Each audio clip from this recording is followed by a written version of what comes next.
They say we have no plan in this country, but we introduce what we call sovereign wealth fund. Other countries have it. That is the money that comes into the country. You reserve a little, so you don't just squander it.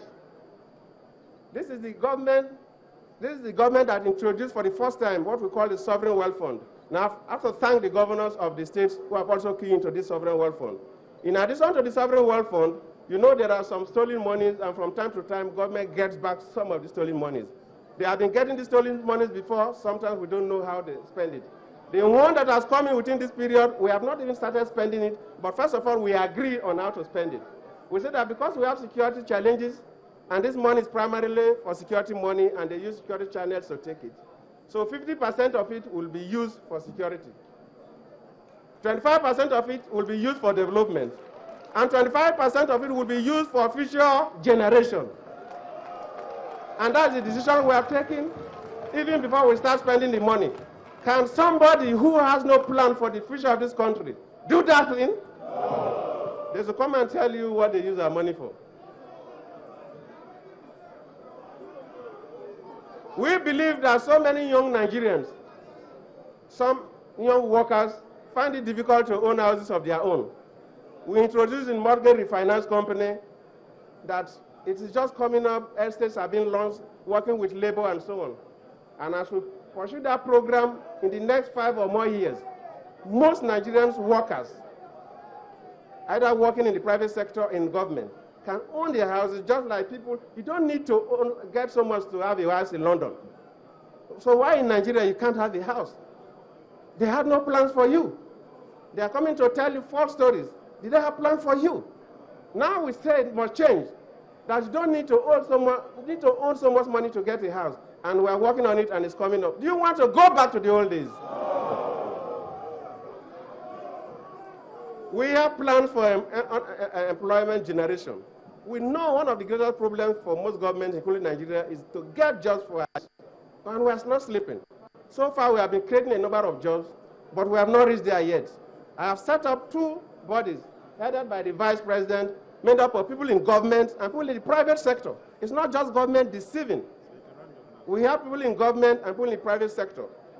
And this job creation board, we call that Presidential Job Creation Board, and Micro, Small, and Medium Scale Enterprises Council is working very hard to make sure that every year at least 2 million jobs are created. Can somebody who has no plan do that?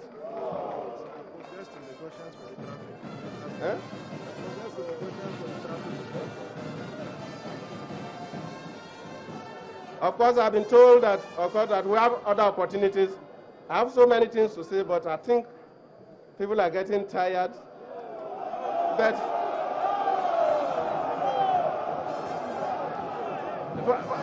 But we have the opportunity to talk and talk and talk and talk and talk. Some group of people have said you have to vote for your liberation or you have to vote for your imprisonment.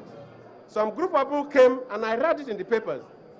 When they see people in government, maybe governors, ministers, commissioners, and so on, who are holding offices, they say we will draw a line. We are not probing the past, because they want to deceive them to support them. So they say they will draw a line.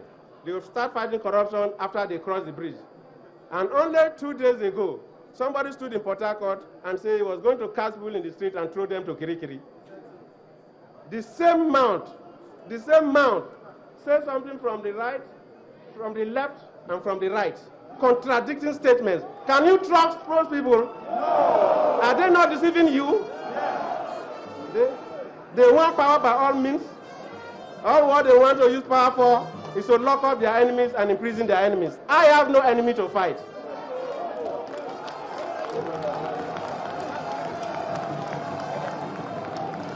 I have no enemy to fight. My interest is your interest. My interest is Nigerian interest. My interest is for future generation, for young Nigerians to develop, not to fight enemies. We must stop corruption. I will not stop corruption by casting people and put them in trailers and going to dump them or killing them. You can't stop corruption that way. Somebody wakes up and he thinks that he can jail all his enemies, and he says that's why he wants power. I think we have advanced beyond that point. Somebody wakes up and says that oh, Nigerian women, I'm going to give you positions. And you ask him, when you were head of government, you had a cabinet. I have the list of the cabinet members. There's no time now. There was no one single woman. Not even one. Not even one in the cabinet. Not even one woman. So Nigerian ladies, you cast your votes to go back to the kitchen and die there, or you cast your votes to liberate yourself.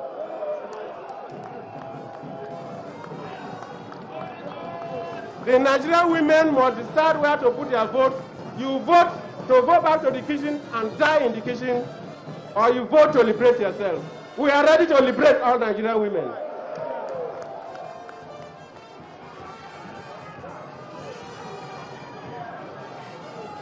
Let me say one thing and conclude. I read in a paper, was it yesterday or so, a headline on one paper, MEND dump Jonathan.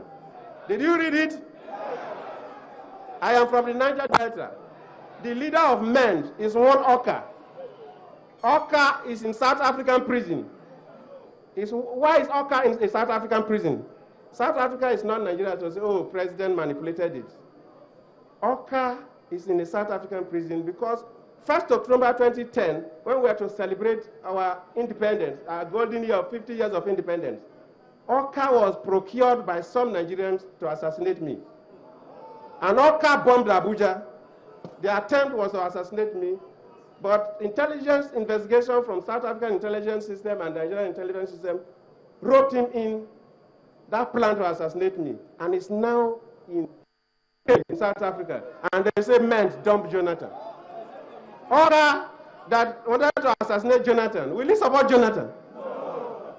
And I'm told that Oka is supporting some people.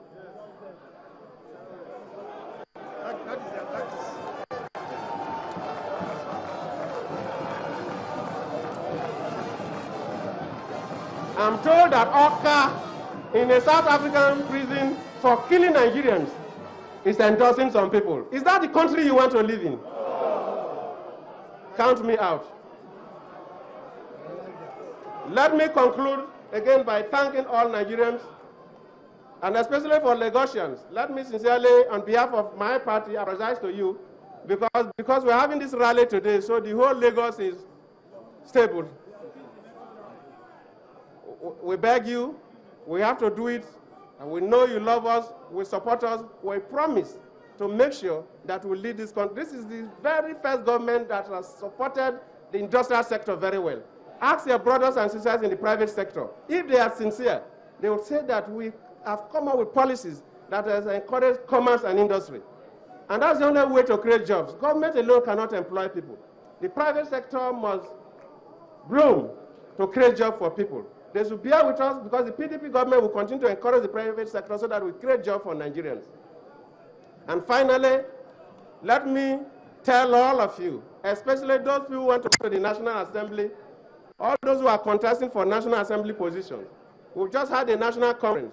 That document, because of the controversies we have in this present assembly, you know how chaotic the present National Assembly is. We know that if we bring that good document to them, out of these unnecessary issues, they will dump it. So we want to present it to the next assembly. So those people you are sending,